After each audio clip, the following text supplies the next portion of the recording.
Abdoul, dans les cinquantaines, Abdoul a une histoire très triste. Marié, père de plusieurs enfants, malheureusement, il a été ôté la vie par celle qu'elle a épousée avec son argent, par celle qu'elle a aimée, par celle qu'elle a considérée, par celle qui lui a rendu papa, par celle qui était censée être son âme sœur.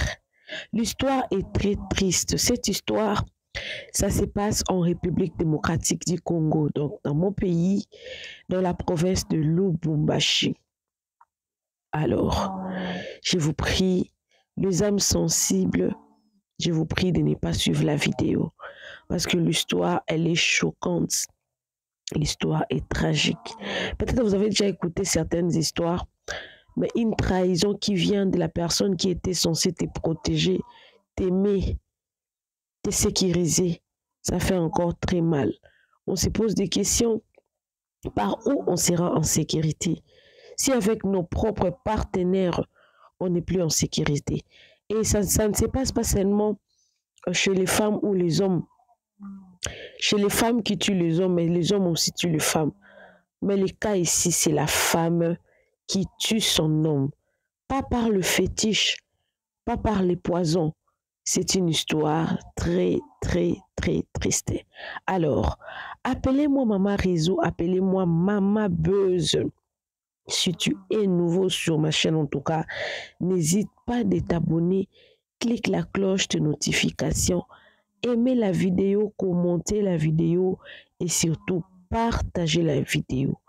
Au moment où plusieurs femmes sont dans des églises, où d'autres femmes se dénudent sur les réseaux sociaux pour chercher les mariages, il y en a d'autres qui sont dans le mariage, mais qui ne savent pas quoi faire de leur mari.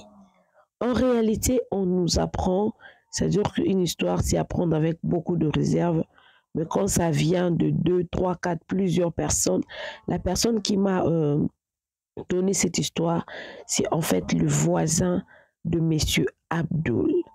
Le voisin de Monsieur Abdoul a dit il aurait senti une discussion. La discussion provenait de la maison le soir. Quand son mari est revenu du boulot, il a trouvé sa femme en train de parler au téléphone. En parlant au téléphone, quand la femme a vu son mari qui était entré par surprise, la femme a sursauté. Elle a raccroché le téléphone. Et ensuite, le mari très fatigué, il recommande à sa femme de rappeler. Elle a refusé de rappeler le numéro de téléphone. Et comme elle avait coupé le téléphone brusquement, la personne avec qui elle était en train de parler l'a ensuite rappelé.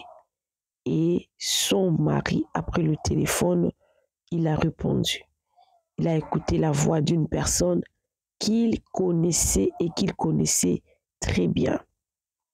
Je connais la position de la personne, son nom, mais vu, comment dire, pour la sécurité de la personne qui m'a donné cette information, je vais éteindre le nom, mais c'est le monsieur, il est en fait un cadre à Lubumbashi.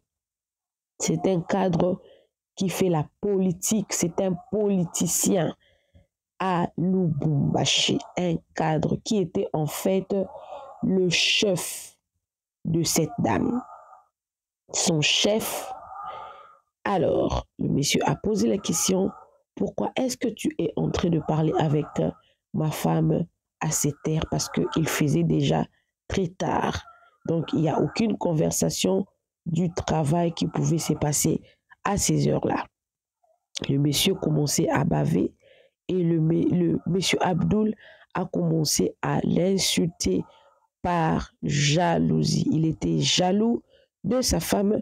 Il a commencé à insulter le monsieur au téléphone. Sa femme, pris de rage, a poussé son mari par distraction. Donc son mari était distrait, en train de se chamailler avec le chef de sa femme au téléphone. Et sa femme était prise de rage En réalité, la femme était fautive, mais elle s'est pris des rages. Elle a poussé son mari. Son mari a cogné une béton et en cognant le mur, il a perdu connaissance. Quand M. Abdul a perdu connaissance, la femme prit dans la rage, la colère.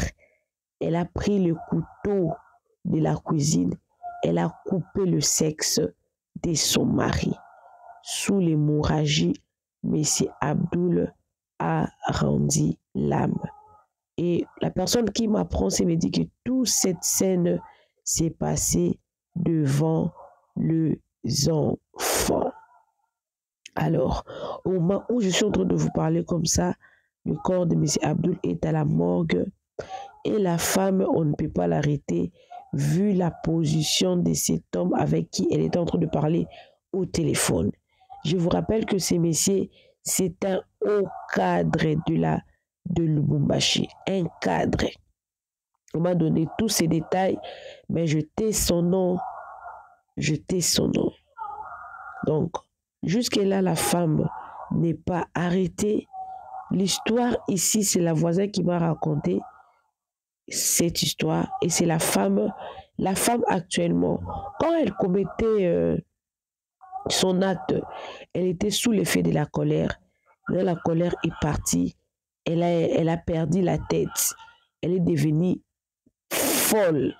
Au moment où je parle, la femme n'est pas arrêtée parce qu'elle ne sait pas qu'est-ce qu'elle est en train de dire.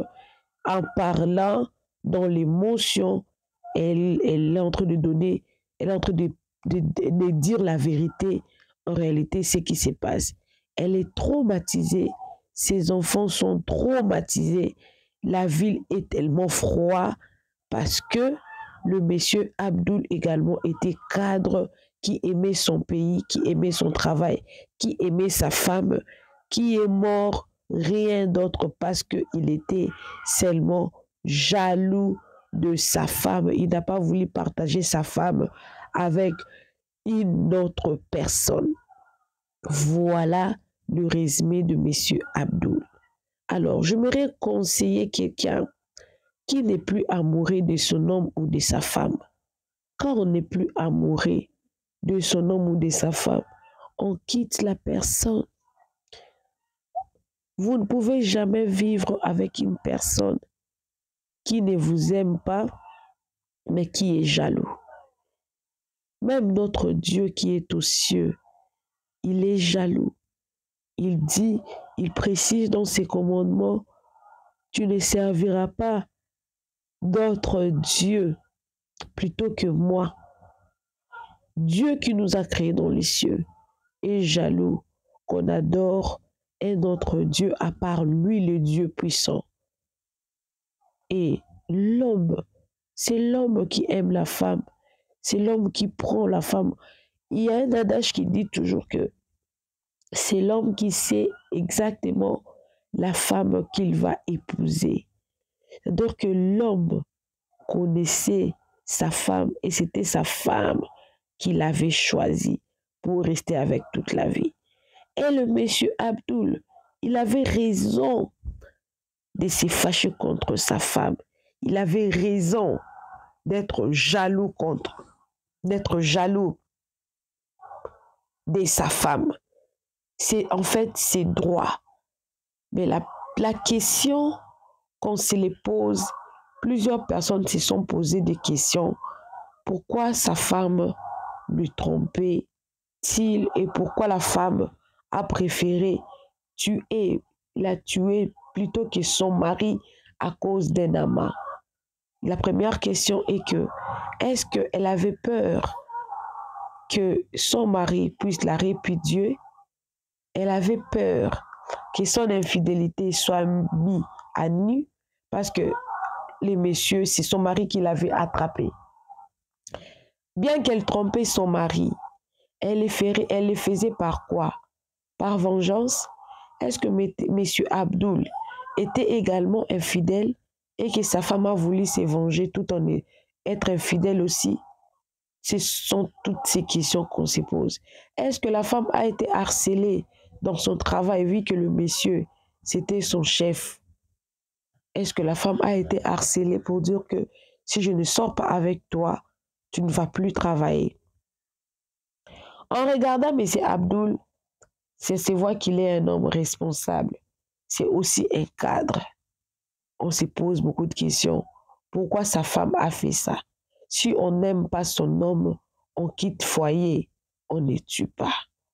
Voilà un peu notre histoire d'aujourd'hui. Ça m'a fait très mal et je voulais partager ça. Et ces petits conseils que nous avons pu quand même partager ensemble avec vous. Alors, la suite de l'histoire, je vais vous apporter ça, si cette femme sera arrêtée ou non. Actuellement, la femme, elle cherche à être sécurisée parce que la famille de ces messieurs est tellement en colère. Et c'est normal parce que la famille est vraiment indignée par cet acte. Et les enfants actuellement sont également traumatisés. Traumatisés. Moi également, je suis dans une émotion. Je me pose des questions. Pourquoi? Tout le monde se pose des questions. Pourquoi ça s'est passé ainsi? Malheureusement, on n'aura pas de réponse puisque la personne qui était censée nous répondre, Lynn, est considérée pour le moment comme une personne qui a perdu la tête et l'autre personne n'est plus en vie. Le monsieur là, on nous apprend, c'est un politicien. Il avait commencé la discussion, mais il n'a pas pu terminer ça parce qu'il était obligé de raccrocher parce que sa femme aurait poussé son mari. Il y a d'autres personnes qui se posent des questions, qui se disent que pourquoi la dame n'avait pas quitté son mari directement? Parce que le monsieur à qui il trompait son mari était également marié avec des enfants.